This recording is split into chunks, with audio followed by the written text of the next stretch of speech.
મારું નામ હર્ષાબેન શશિકાંતભાઈ શાહ છે. ભાવનગરી ગાંઠિયા આપણે બનાવવા છે, તો ચાલો સૌ સાથે મળી ગાંઠિયા બનાવીએ. હવે આ લોટ બેસન લીધું છે, 500 ગ્રામ લોટ છે. પછી તેમાં નાખવા માટે પાપડીઓ ખારો છે, એ આપણે 1 ચમચી લેશું. આ એક સ્પૂન લેશું, 1 ચમચી છે. પછી મીઠું એ પણ 1 ચમચી લેશું, ચમચી.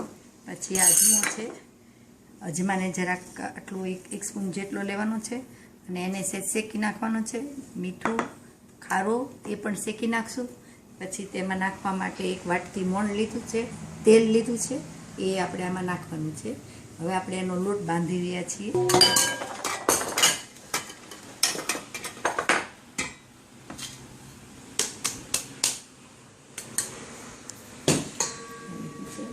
આ બંને મિક્સ કરી અને આપણે શેકી લઈશું.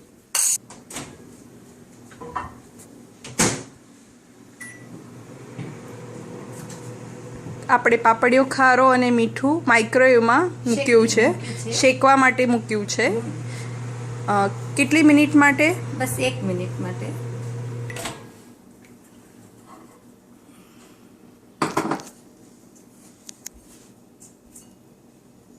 હવે અજમો આપણે શેકીએ છીએ, થોડુંક નાખવું હોય તો 30 સેકન્ડ.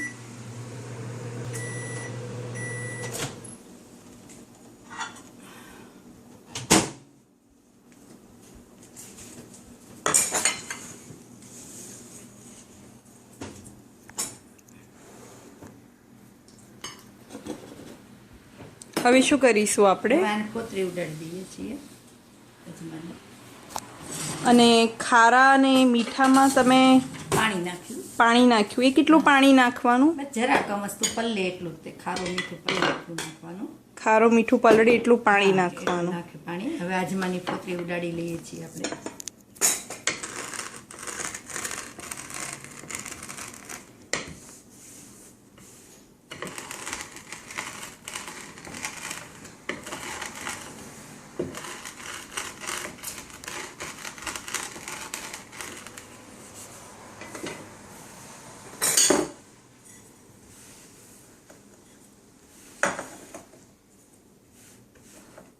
શેકેલા અજમાની ફોતરી ઉડાડી આપણે. ઉડાડી રહ્યા છીએ.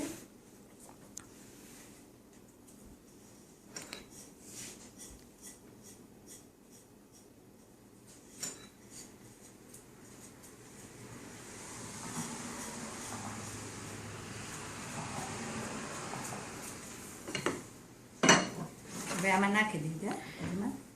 500 ગ્રામ લોટમાં આપણે ફોતરી કાઢેલો અજમા નાખ્યો. હવે હિંગ લઈ.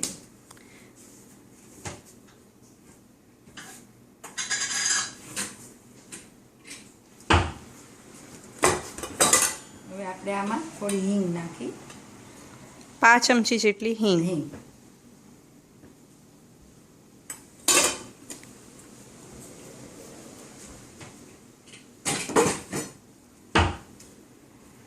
હવે આપણે આ મીઠું ને ખારો જે પાણીમાં નાખીને કર્યો એ હવે આમાં આપણે નાખી દઈશું.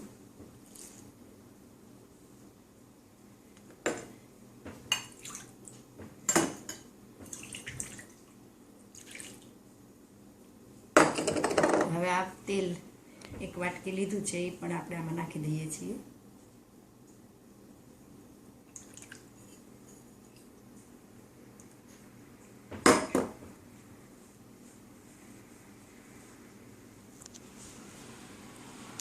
ગેસ ચાલુ કરી દેવું છે.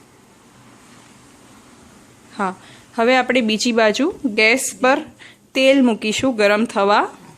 લોટ તૈયાર થઈ ગયો છે ગાંઠિયાનો.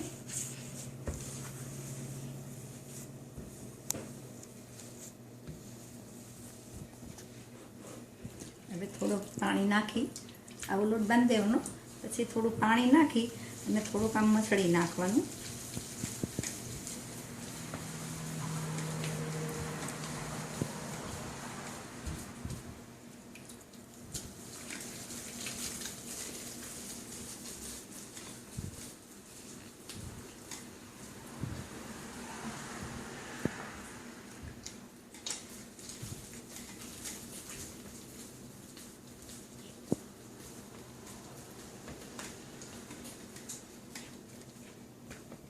બસ આવો લોટ થઈ જાય પછી સંચામાં ભરી દેવાનો.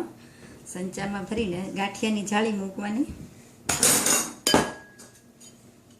આવી જાળી મૂકવાની ગાંઠિયાની. અને આપણી પાસે જારો હોય તો જારાથી પણ પાડી શકાય છે. મોટું તવલું હોય, જારો હોય તો જારામાં પણ ગાંઠિયા સરસ પડે છે. બાકી નકર આ સંચામાં પાડવાના.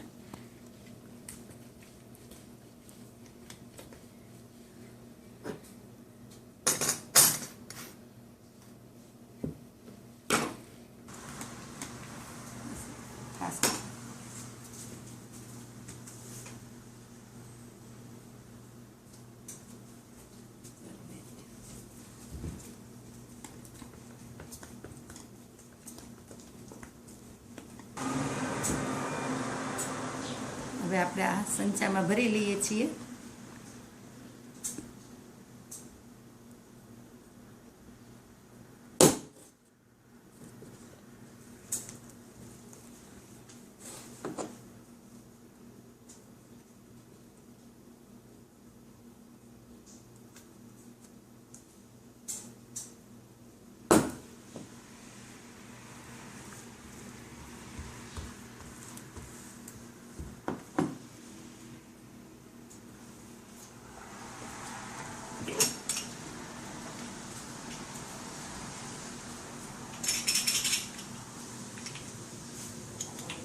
તેલ લગાવીને ઉપરનું વાસી છે. મૂકી ચીપકી ન જાય એટલે જરા તેલ લગાવવાનું. લગાવીને હવે સંચો બંધ કરી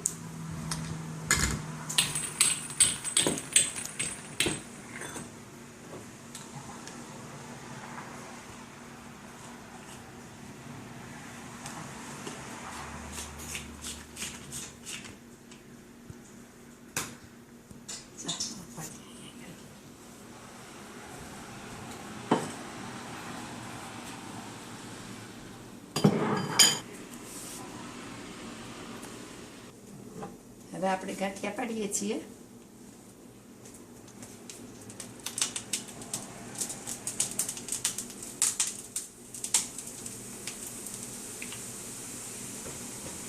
પાણી નાખ્યું.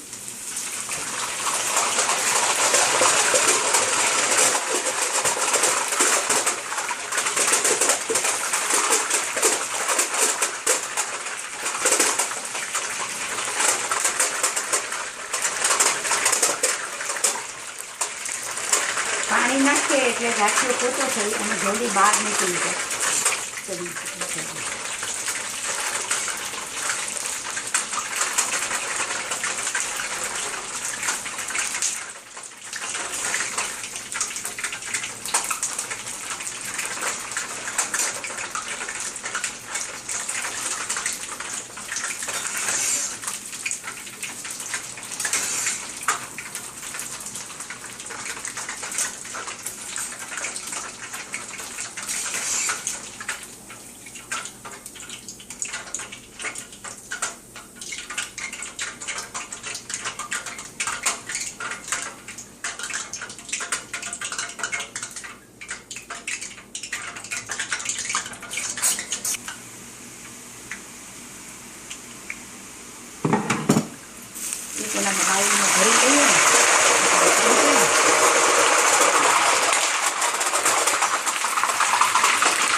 આ ગાંઠિયા આપણા બની ગયા છે.